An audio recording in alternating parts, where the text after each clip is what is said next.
Bonjour à tous et bienvenue dans cette deuxième vidéo sur 3 de la réunion au sommet. Dans la vidéo précédente, Agathe avait choisi 2 cartes représentant 2 sujets différents.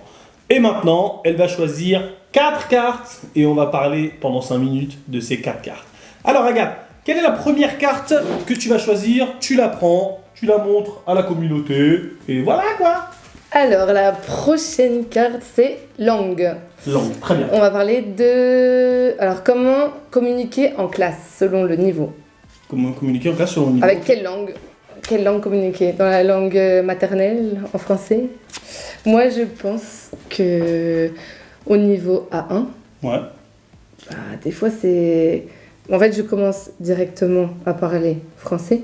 Comme ça, direct. Non. Bonjour à tous, je m'appelle Agathe. Non. Bah oui, ouais, premier cours, tu crois. Je donne des cours en ligne. Je vais pas dire hola, buenos dias. Je vais dire bonjour. Rien que le premier mot en français. Okay. Mais non, mais pas tout le cours en français parce que ça. Il peut avoir peur. Genre, il faut pas qu'il se sente.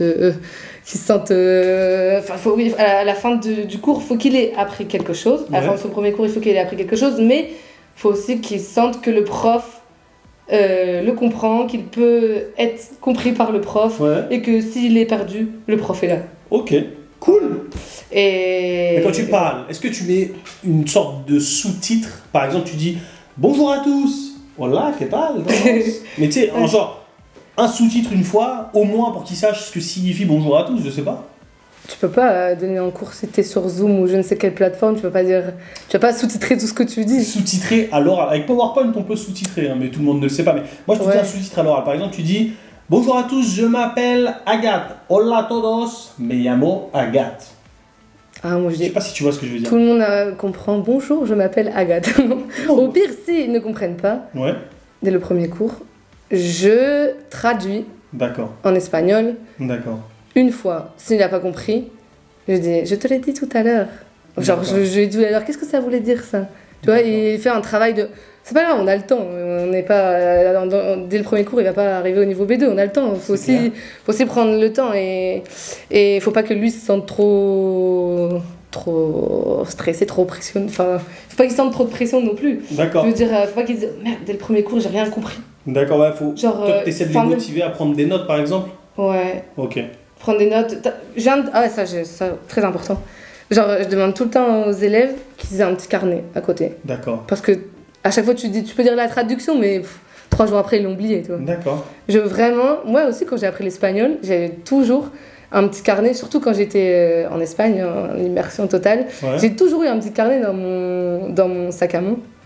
Et dès que j'entendais un mot que je connaissais pas, ou je voyais, je sais pas, sur une pancarte dans la rue, un mot que je connaissais pas. Qui apparaissait souvent aussi. Ouais, je me dis, ce mot. Enfin, c'est vraiment parce que j'avais envie d'apprendre, tu vois. Ouais. Et je voulais tout comprendre. Donc, dès qu'il y avait un mot que je connaissais pas, ou que j'entendais dans la rue, j'entendais des Espagnols qui passaient à côté de moi, je comprenais pas le mot. Ah, guapa, non, j'ai pas compris. T'as pas entendu ce mot? Non, non, jamais en Espagne, ils disent jamais ça. D'accord. Mais si, bah justement. Mais je sais pas, des expressions, tu vois, des mots. Vocabulaire et tout. Bah, du coup, je l'écrivais, je cherchais. D'accord. Et j'écrivais tout le temps dans mon petit carnet. D'accord. Et ça, c'était une bonne manière de mémoriser, on va dire, les mots. Ouais, mais du coup, dès le premier cours, il faut que l'élève il soit aussi autonome. D'accord. Faut pas que tu vas pas lui donner une liste de vocabulaire à la fin du cours. Faut aussi que lui, il soit autonome, qu'il soit... C'est compliqué, par exemple. Pour moi, ou alors, c'est quoi? Toi, dans tes premiers cours, t'as beaucoup d'images qui laissent l'élève deviner ce que ça veut dire. Par exemple, j'ai 32 ans. Ouais. Tu penses qu'il devine tout seul? Oh, mais il va pas tout écrire. Ah non. Non, mais après, il va pas écrire dans son carnet tous les mots dès le début, tu vois. D'accord. Je vais le guider et je vais lui dire ce mot-là, c'est très important, tu en as besoin pour le prochain cours. D'accord. Parce que tu vois, on va pas voir la phrase j'ai 32 ans pendant 3 cours non plus. C'est clair. Mais je sais pas, le mot merci, le mot comment on dit, ça, il faut qu'il le sache dès le premier cours. D'accord. Enfin, il faut qu'il le retienne pour le cours d'après parce que sinon on va jamais avancer, quoi. Ça, c'est à la fois le rôle du professeur, mais aussi le rôle de l'élève de retenir en fait tous les nouveaux mots qu'il apprend. Parce qu'en fait, au niveau A1, les élèves sont comme des éponges, tu vois. Du coup, plus tu leur parleras en français, pour toi, plus ils vont noter dans leur carnet de vocabulaire, et plus tu auras moins besoin de parler leur langue maternelle, c'est ça? Et toi, il y a des groupes avec qui tu ne parles jamais espagnol? Ouais. Carrément, au niveau B2, C1. Ouais, les deux, quand même. Ouais. Bah, toutes les consignes, tout ça, ils n'ont pas besoin de le savoir en espagnol. D'accord. Mais, par exemple, comme moi, je parle plutôt bien espagnol, mon point fort, c'est l'espagnol. C'est pour ça que j'enseigne aussi aux hispanophones. Je sais que ça peut les aider, même au niveau B2. Ouais. Je pense qu'à tous les niveaux, ça aide d'avoir un prof qui parle la langue, genre l'espagnol. Parce que même au niveau B2, par exemple, tu sais, on a des expressions familières, des expressions idiomatiques et tout ça, que moi je comprends. Ouais. Tu sais, on fait un cours de conversation et tout. D'accord. Et d'un coup, ils nous disent, mais cette expression, comment on le dit en français et tout? Mais tu vois, c'est une expression très typique, quoi, très espagnole. Si un prof n'a jamais vécu en Espagne ou qui ne connaît pas un mot de l'espagnol, il ne pourrait pas l'aider à exprimer cette... Impossible. Ça, c'est vrai que ça, c'est un point fort, ça, de parler la langue de l'apprenant. Parce que moi, si j'enseigne le français à un Chinois ou à un Russe, il me sort une expression russe ou chinoise. Aucune idée de ce que ça veut dire. Donc, ça aide carrément. D'accord, et ça marche bien, on va dire, en fait, avec des B2 et des C1, tu parles leur langue, enfin, tu parles français, pardon, tout le temps, et ça fonctionne assez bien. Ouais, on parle tout le temps français, mais je les aide surtout, et je les aide à se débrouiller dans un certain contexte. Tu vois, par exemple, une expression... Je sais pas, un prof qui connaît pas la langue, il fait la traduction littérale, tu vois. D'accord. Je sais pas, il dit une expression espagnole, la traduction en français, c'est ça. Par exemple, je sais pas. Madre mia. Ouais, mais tu vois, par exemple... Mère mienne. La traduction littérale, mais par exemple, il y a une expression en espagnol, bon, ceux qui parlent espagnol, vous comprendrez, mais par exemple, estoy agobiado, je sais pas si tu comprends. C'est-à-dire, par exemple... En fonction du compte, ça, c'est une expression qui englobe tellement de trucs, tellement d'expressions en Espagne, en français, pardon. Et en fonction du contexte dans lequel tu es, en France, tu vas le dire d'une manière plus ou moins, de différentes manières, quoi. Ouais, en fait, ça signifie que c'est comme putain, selon le contexte, ça veut dire plusieurs choses. Ouais. Putain, il fait froid. Ouais. Putain, c'est trop bon. Ouais, exactement. Putain, il est joli. Ouais. Tu vois, j'ai capté ça, que c'est important de connaître la langue. En gros, quelle langue parler en fait en cours de FLE? Tout simplement. Quand vous avez des débutants, parler la langue de l'apprenant, on va dire que c'est essentiel. Parce que vous allez pouvoir lui traduire certains mots qui sont pas faciles à expliquer en français, vu qu'il parle pas français, mais essayez toujours de parler français. De temps en temps, il va vous dire que signifie ce mot-là, et ce sera à vous de le traduire, et ce sera à lui de l'écrire et de travailler en toute autonomie chez lui pour retenir tous les mots qu'il a appris. Ça, c'est pour les débutants. Mais quand vous avez des niveaux un peu plus avancés, comme le B2 ou le C1, il y a certaines expressions qui peuvent faire leur apparition durant le cours. Et là, c'est primordial en fait de pouvoir traduire cette expression si vous la connaissez dans la langue de l'apprenant. Donc, ce que veut dire Agathe, en fait, c'est qu'il faut parler français avec tout le monde. Soyez un peu plus indulgent avec les A1. Prenez du temps. Voilà, note les mots que tu ne comprends pas. Et avec des B2, des C1, vous parlez que français à 100%, sauf quand vous avez vraiment des expressions ou des mots techniques. C'est bien ça? Ouais, ça aide beaucoup que le prof ait été en immersion dans la langue, enfin dans le pays de l'apprenant aussi. Des fois, tu peux dire certaines choses qui passent pas dans certains... Ça t'est déjà arrivé de dire quelque chose qui ne passe pas? Non, mais par exemple, j'ai des élèves qui me disent comment on dit ça? Je dis oui, bon, dans ce contexte-là, tu le dis comme ça, mais par contre, attention, dans un autre contexte. Est-ce que tu as un exemple? Ouais. Par exemple, bon, ça c'est l'exemple bateau, mais joder en espagnol. Ouais. Merde. Si tu le traduis directement, tu vas dire merde. Non, mais attention, entre potes, ok. Mais je sais pas, entre collègues et tout, tu peux dire oh zut, mince. Enfin, je sais pas, mais c'est pas forcément que l'espagnol. Mais ça, c'est vraiment. De toute façon, c'est le prof du FLE. Il faut aussi qu'il nuance un peu le mot qu'il apprenne, enfin, qu'il enseigne. Ça va être compliqué. Certaines expressions. Ça va être compliqué d'enseigner le FLE à quelqu'un dont on parle pas la langue. D'accord. Moi, j'ai compris ton explication, en fait. Ouais, bien. Bon, bien ça c'était différencié. l'exemple vraiment bateau, mais il y en a. Je veux dire, c'est pas utile que je parle espagnol pour expliquer, pour traduire Rodel, quoi. C'est clair. C'est juste un petit exemple bateau, mais voilà. C'est des expressions. Ok. Je sais pas. C'est good. On peut passer à une autre carte, Agathe? Ça va? Tu te sens bien? Ouais, très bien. Prochaine carte, timidité et honte. Timidité et honte. T'es timide là? T'as honte ou ça va? C'est un petit peu intimidant des fois la vidéo, mais ça va. Non, ça va. Alors, quelles sont les techniques utilisées pour que les élèves soient à l'aise? Donc, pour moi, un prof de FLE ou un prof en général, s'il est timide, s'il n'est pas à l'aise face à un public, face à un apprenant, si c'est pas expliqué. Face à toi, c'est en cours particulier. Face à toi. Ouais.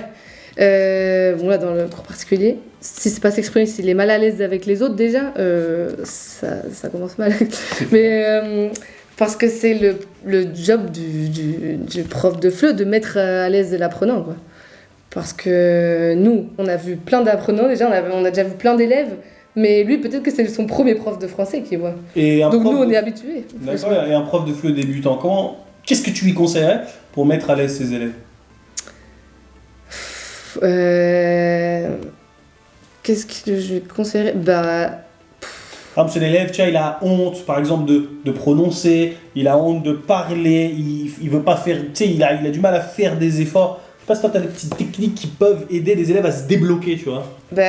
L'humour. L'humour, mais je sais, après ça dépend.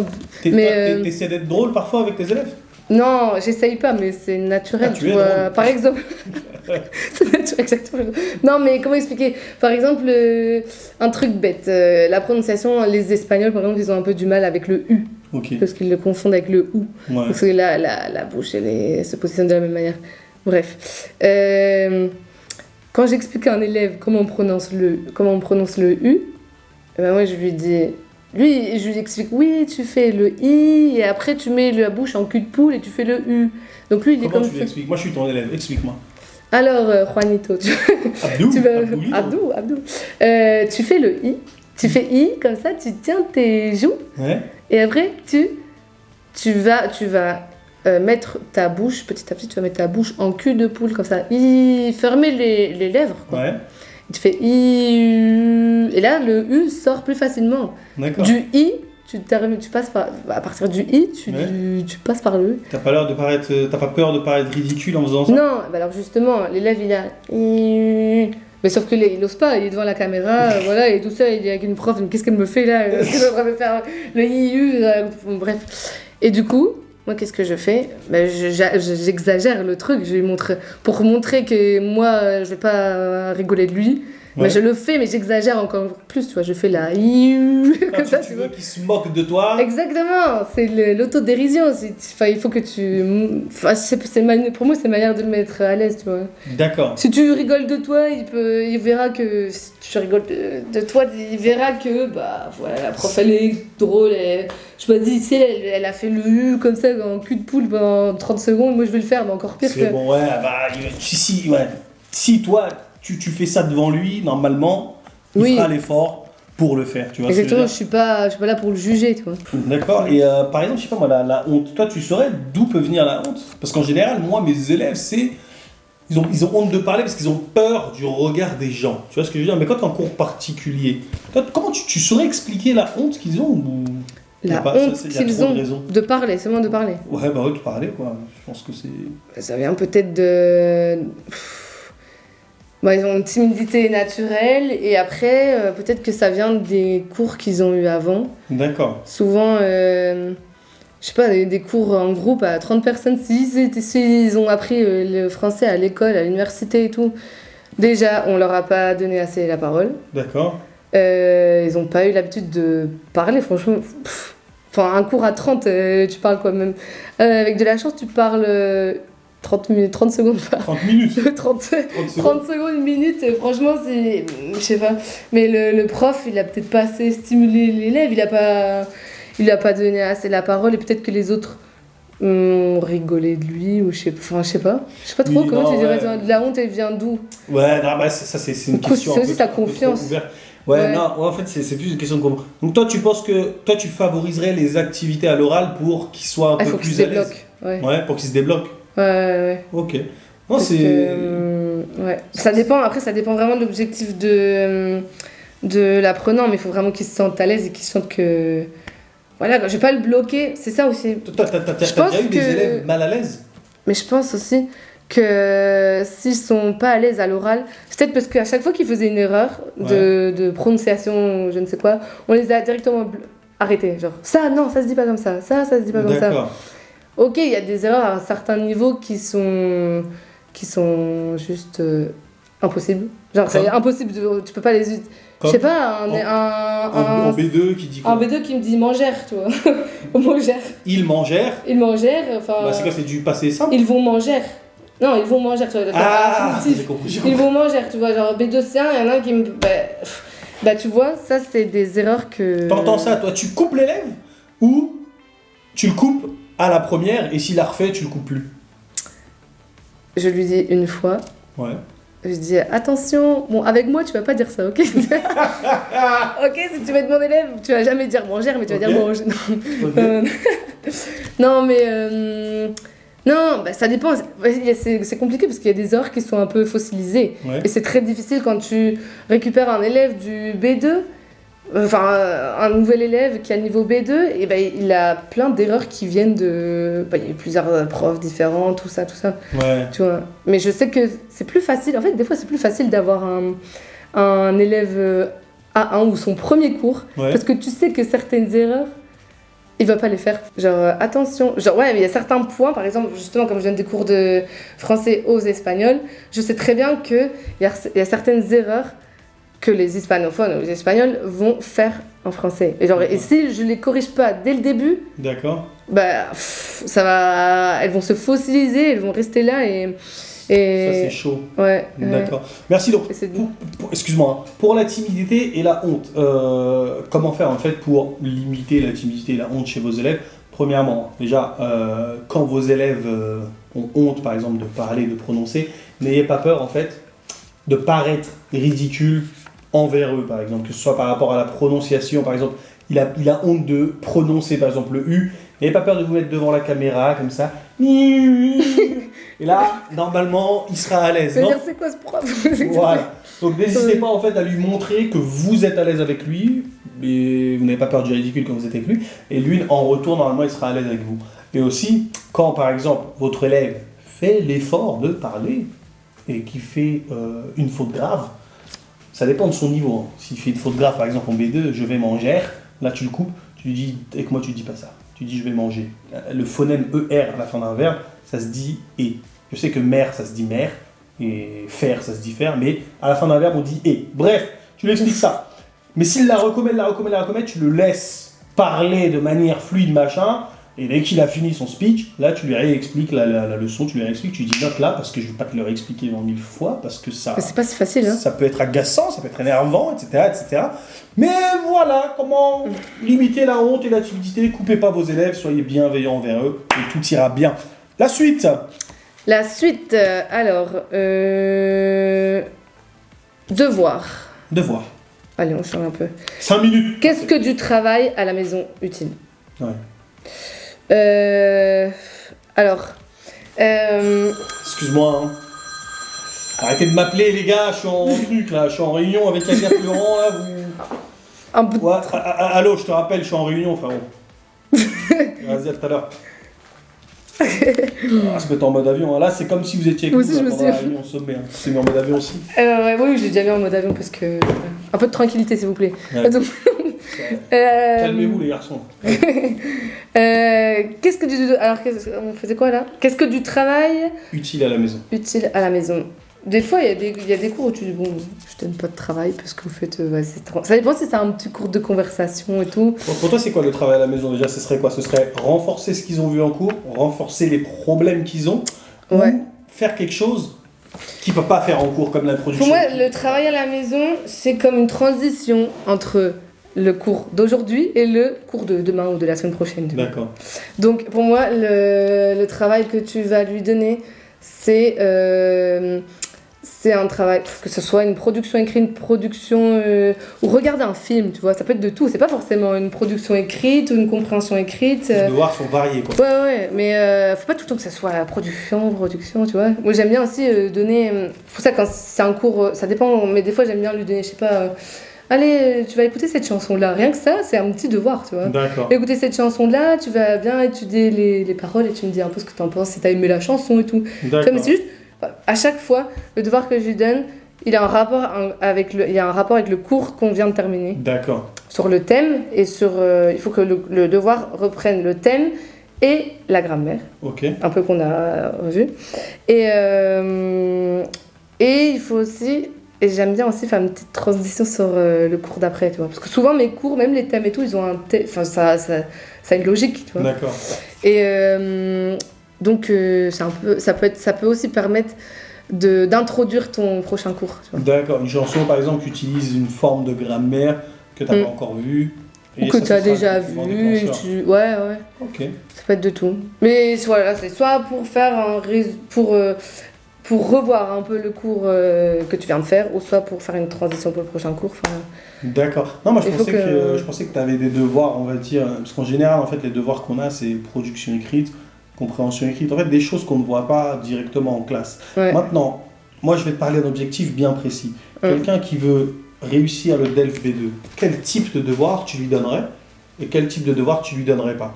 Lui il te dit, hey, les chansons, je m'en fous, je veux juste mon DELF B2. Ouais. Oui, mais c'est pour ça que ça dépend de l'objectif de l'élève, quoi. Ça dépend si tu prépares un DELF ou quelqu'un qui aime le français, tout simplement. Mais... Un DELF, tu lui donnerais quoi comme devoir, par exemple? Moi, les productions écrites, moi je les donne en dehors des cours. Hein. D'accord, bah oui. Je donne tu crois vraiment qu'il y a des profs en cours en ligne, il va te dire vas-y fais la production écrite pendant 1 heure. Moi je suis là. Allez, posez, ce serait pas mal, non? Plus pas. Allez, aujourd'hui production écrite. Ouais. Moi j'éteins mon micro et on se voit dans 1 heure, ok? Non, souvent je fais ça. Hein. Si ces objectifs d'ELF, désolé, ton temps libre, tu fais compréhension écrite ou compréhension orale. Ok, et production écrite en gros. Et production, ouais. Le même nombre le même nombre de mots qu'à l'examen. Compréhension orale, la même chose qu'à l'examen, etc. Tu le mets en situation, quoi. Et par contre, il faut pas qu'il triche, il faut qu'il se mette vraiment le timing et tout. Parce que là. Condition d'examen. Et voilà. Moi, souvent, les cours particuliers, après, ils m'envoient la production. Ouais. Du coup, je le mets sur le drive. En fait, je fais un drive. Ouais. Dans lequel je leur mets. Ouais, Google Doc, Google Drive. Et je leur remets la production, je leur mets l'exercice, la production écrite qu'ils doivent faire. D'accord. Je leur dis de me l'envoyer, de me la faire pour dans 2 jours, 3 jours maximum. D'accord. Et comme ça, j'ai 2 jours avant notre prochain cours. Ouais. J'ai le temps de moi la corriger. D'accord. Et d'après, on commence le prochain cours, j'explique vraiment ce qu'il n'y allait pas, quoi. Les erreurs. Ça, de tout, ouais. D'accord, ça c'est pour les cours particuliers, hein, parce qu'en groupe, 12 productions écrites, expliquer à chaque élève, c'est pas possible. Donc je sais pas si vous avez bien compris, hein, les devoirs à la maison peuvent avoir différentes formes selon les objectifs de vos élèves. Ça peut être des chansons en rapport direct avec ce que vous avez vu en classe avec lui, des devoirs en fait en rapport direct avec les examens auxquels il se prépare, et aussi la meilleure manière en fait de corriger une production écrite, excusez-moi, c'est de la faire sur un drive, qu'il la fasse bien en avance, comme ça au prochain cours vous démarrez direct avec la correction de sa production écrite. Ok? Donc on va regarder la prochaine carte, Agathe. Alors la prochaine carte, Agathe, c'est quoi? Challenge. Challenge. Un petit challenge. Allez, c'est parti pour le challenge. Comment les pousser à faire toujours mieux? Ça, c'est difficile, mais en fait... Non, c'est pas forcément difficile, mais pour moi, apprendre une langue, c'est un travail entre le prof et l'élève. Le prof doit vraiment transmettre sa passion, transmettre l'envie de... Il doit motiver l'élève, quoi. Il doit être vraiment... T'es passionné par l'enseignement des langues? Sinon, je serais pas prof. Hein. Sinon, je loupe ma... Moi, je connais des profs qui sont là juste pour l'oseille. Ah ouais, non. Pour moi... On sait pas que c'est une vocation, mais il faut vraiment avoir envie, il faut avoir de la patience, Ça se avoir ressent. de... Un prof qui n'a pas envie, ça se ressent, l'élève le ressent ça. Bah ouais, dès le premier cours, tu vois si le prof il est là et s'il s'ennuie, que il arrive et il te fait tirer une tête comme ça. Et je sais pas, ça se sent dans l'énergie du prof, tu vois. Si le prof il commence son cours et qu'il a plein d'énergie, allez bonjour, ça c'est bonjour. Genre, tu le sens quand même. C'est clair. Et D'accord. Du coup, tu transmets ta passion. Faut transmettre, mais je pense que ça se sent à travers l'énergie du prof, quoi. Ouais. Enfin, franchement, si vous êtes pas. Même, il y a des jours où t'es fatigué, tu vois, mais ça se sent. Tu sens que. Tu sens que t'as. Je sais pas si ça s'était déjà arrivé, mais. Plein de fois. T'es fatigué et tu sens que. Ça n'a pas été le meilleur cours, quoi, avec cet élève-là. Mais tu sens que c'est un peu de ta faute parce que t'as été un peu fatigué aujourd'hui, tu vois. Ouais, faut pas et tu te sens un peu coupable, mais bon, ça va, c'était pas la cata non plus, mais l'énergie, c'est hyper important. Et surtout, en cours particulier, il faut pas oublier que, c'est ce que je disais tout à l'heure, qu'il y a deux types de cours. Et qu'il y a du cours de renforcement et du cours avec des objectifs, n'importe quel objectif. Et des fois, en fait, on peut pas faire des miracles, tu vois. Genre, c'est un travail entre le prof et l'élève. Et l'élève, toi, tu lui donnes un cours. Si aujourd'hui, tu fais le cours sur le passé composé, c'est pas parce qu'on a donné un cours sur le passé composé que c'est bon. Il doit pas travailler après, tu vois. D'accord. Il faut vraiment que tu lui donnes, toi, des activités pour qu'il les renforce, tout ça. Faut, dans tes prochains cours, que tu réactives tout ça. Mais il faut pas que le cours, allez, j'ai 1 heure de français ou 2 par jour et allez, c'est bon, je fais rien à côté, tu vois. D'accord. Pour toi, c'est plus. Excuse-moi. Pour toi, maîtriser le français, ça se fait plus en présence du prof ou ça se fait plus à l'extérieur du cours? Seul, pour toi c'est 50-50, non? Tu dois autant avoir d'heures avec le prof que sans le prof. C'est pas, on peut pas parler de quota comme ça, mais c'est vraiment, le prof c'est un guide, tu vois. Le prof c'est... Donc, tu te laisses guider, t'es élève, tu te laisses guider, tu sais pas ce que tu vas apprendre aujourd'hui et tout. Tu te laisses guider, c'est le prof qui te guide, qui t'explique aujourd'hui, l'objectif cette semaine, c'est de faire ça, tu vois. Okay. Si l'élève, il connaît les objectifs, déjà, il va être plus motivé. Mais des fois, t'as des élèves, t'as envie de les motiver, tout ça, mais ils sont c'est pas qu'ils sont pas motivés, mais des fois, dans les cours de renforcement, t'as les parents qui... je parle surtout pour les petits, tu vois. Ouais, les jeunes, oui, j'imagine. Parce que les parents qui t'appellent, oui, j'ai besoin d'un cours pour mon fils et tout, parce qu'il n'y a pas des bonnes notes à l'école et tout. Ça, c'est très compliqué. Moi, je fais plus trop de cours comme ça parce que c'est très compliqué, parce que des fois, l'enfant, il le prend un peu comme une punition, tu vois. Genre, il a des mauvaises notes en français, donc la mère appelle une prof de français qui va l'aider, mais lui, du coup, comme il n'aime pas les cours dans sa classe, ça passe pas. Du coup, il le prend comme une punition, tu vois. Toi, t'es comme la femme qui punit. Ouais, alors que pas du tout. T'es perçu comme la femme qui punit par l'enfant. Ouais, mais les parents, ils attendent des résultats du prof. Ouais. Mais d'un côté, l'enfant, il le prend comme une punition. Donc, il y a un blocage, tu vois. Il faut être... du coup, le prof, il peut se mettre un peu une pression parce que, mince, les parents, ils attendent un résultat. Ils attendent des bonnes notes à la fin. Ouais. Et l'enfant, il n'est pas forcément motivé. Il prend ça. Et moi, j'ai déjà eu un exemple. J'ai eu en direct, il y a un élève, c'était genre 2e cours, tu vois. Et il faisait vraiment un blocage, tu vois. Et sa mère, elle disait ouais, tu vas te connecter, tu vas avoir cours de français aujourd'hui. Genre, elle le présentait un peu comme genre, t'as une mauvaise note aujourd'hui, vas-y, tu vas avoir ton cours particulier, tu vois. Mais moi, c'est pas. Enfin, il y avait vraiment un problème de communication entre les parents et moi. Est-ce que t'as pas réussi à lui faire kiffer les cours de français? Si, mais j'assistais un peu à une scène de famille, tu vois. Genre la mère qui engueulait. Toi, t'étais là en présentiel? Ouais. Non, j'étais en ligne. Ah, et du coup, j'ai arrêté parce qu'au bout d'un moment, je savais plus quoi faire. Genre la mère qui engueule le fils en direct. Ouais, t'es sûr que tu mets le micro? T'as pas ta caméra et tout. C'est relou ça. Alors que moi, j'aime bien avoir un côté coach, tu vois. Quand je donne des cours, genre si tu veux que je donne des cours à ton fils, genre laisse-moi, j'aime bien coacher un peu les gens, tu vois. Rentre pas dans mon truc. Ouais, mais elle elle rentrait dans son fils, quoi. Ouais, Tu c'est vois. relou ça. Et ça, c'était hyper malaisant, tu vois. Et C'est bah lui, du coup, il faisait un blocage, mais pas contre moi, contre mes cours. En fait, il faisait un blocage contre sa mère, tu vois. Oh, putain. Du coup, ça, c'est... Bah, voilà. Ça, c'est un challenge que t'as pas réussi à valider, quoi. Bah, c'est juste l'objectif avec cet élève-là, c'était pas de l'aider dans l'apprentissage du français, vraiment. C'était vraiment Le punir. c'était voilà, une punition de la part de sa mère. Donc lui, je dis à sa mère, c'est normal qu'il fasse un blocage et tout. Mais le problème, c'était la famille, tu vois.